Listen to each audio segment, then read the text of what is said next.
কনকনে শীতের মাঝে ফের বৃষ্টির সম্ভাবনা রাজ্যের একাধিক জেলায় নতুন করে পশ্চিমী ঝঞ্ঝার প্রভাবে ফের বৃষ্টির সম্ভাবনা তৈরি হয়েছে। এদিকে আবার নভেম্বরে শীত হাওয়া হলেও পশ্চিমের শীতল হাওয়ার অবাধ প্রবেশে হু হু করে তাপমাত্রা নামছে। শীতের আমেজ বাড়ছে রাজ্যে।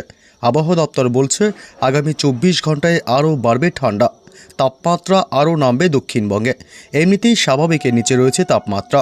এবার আরও 1 থেকে 3 ডিগ্রি সেলসিয়াস কমতে পারে। ফলত রাজ্য জুড়ে বাড়বে শীতের হাড় কাঁপুনি ঠান্ডা। শীতের আমেজ জাঁকিয়ে বসবে আগামী 24 ঘন্টায়।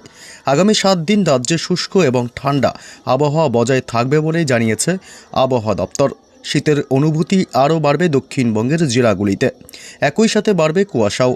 দক্ষিণবঙ্গের দক্ষিণ 24 পরগনা জেলা, উত্তর 24 পরগনা জেলা, পূর্ব পশ্চিম মেদিনীপুর, হুগলি, হাওড়া, ঝাড়গ্রাম, পুরুলিয়া, বাঁকুড়া, পূর্ব পশ্চিম বর্ধমান, বীরভূম, মুর্শিদাবাদ এবং নদিয়াতে বাড়বে কুয়াশার দাপট। সকালে শিশির এবং কুয়াশার দাপট থাকবে দক্ষিণবঙ্গের প্রায় সমস্ত জেলাতেই। তবে বেলা বাড়ার সাথে সাথে পরিষ্কার হবে আকাশ। উপকূলের দিকে জেলাগুলিতে কুয়াশার প্রভাব বেশি থাকার সম্ভাবনা। শীতের দাপট বাড়ার সাথে সাথেই কলকাতার ন্যূনতম তাপমাত্রা প্রায় 15 ডিগ্রির নিচে নেমে যেতে পারে বলে মনে করছেন আবহাওয়াবিদরা। এদিকে পশ্চিমাঞ্চলের জেলাগুলিতে শীতের দাপট আরও বাড়বে। পুরুলিয়া, বাঁকুড়া, ঝাড়গ্রাম, বীরভূমের মতো জেলাগুলিতে হাড় কাঁপুনি শীতের আগমন। পশ্চিমের জেলাগুলিতে সর্বনিম্ন তাপমাত্রা পৌঁছে যেতে পারে 10 থেকে 12 ডিগ্রি সেলসিয়াসে।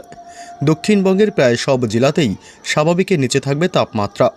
আগামী 7 দিনে আরও ঠান্ডা বাড়তে পারে বলে পূর্বাভাস জারি করেছে আলিপুর আবহাওয়া দপ্তর। দার্জিলিং এবং কালিম্পংয়ের মতো পার্বত্য এলাকাতে শীতের কামড় চওড়া হবে। সকালে বহু এলাকায় ঘন কুয়াশা দেখা যাবে। মূলত কোচবিহার, জলপাইগুড়ি এবং আলিপুরদুয়ার জেলাতে কুয়াশার দাপট বেশি থাকবে। উত্তরবঙ্গে তাপমাত্রার বড়সড় কোনো পরিবর্তন হবে না আগামী 24 ঘন্টায়। এদিকে সক্রিয় ঘূর্ণাবর্ত রয়েছে উত্তর পশ্চিম উত্তরপ্রদেশ এবং ত্রিপুরাতে। নতুন করে প্রভাবশালী পশ্চিমী ঝঞ্ঝা ঢুকবে আজ থেকেই। এর ফলে একাধিক জেলায় বৃষ্টির সম্ভাবনা তৈরি হতে পারে। আলিপুর আবহাওয়া দপ্তর সূত্রে খবর, অবাধ পশ্চিমের শীতল হাওয়া বইছে। আগামী 7 দিন শুষ্ক থাকবে আবহাওয়া। তাপমাত্রা অনেকটাই নেমেছে, আরও সামান্য কমবে। উইকেন্ডে তাপমাত্রা আরও 1 থেকে 3 ডিগ্রি সেলসিয়াস কমতে পারে। সকালে শিশির এবং কুয়াশা, পরে পরিষ্কার আকাশের সম্ভাবনা থাকবে। সকালের দিকে হালকা থেকে মাঝারি কুয়াশা দৃশ্যমানতা কমাতে পারে।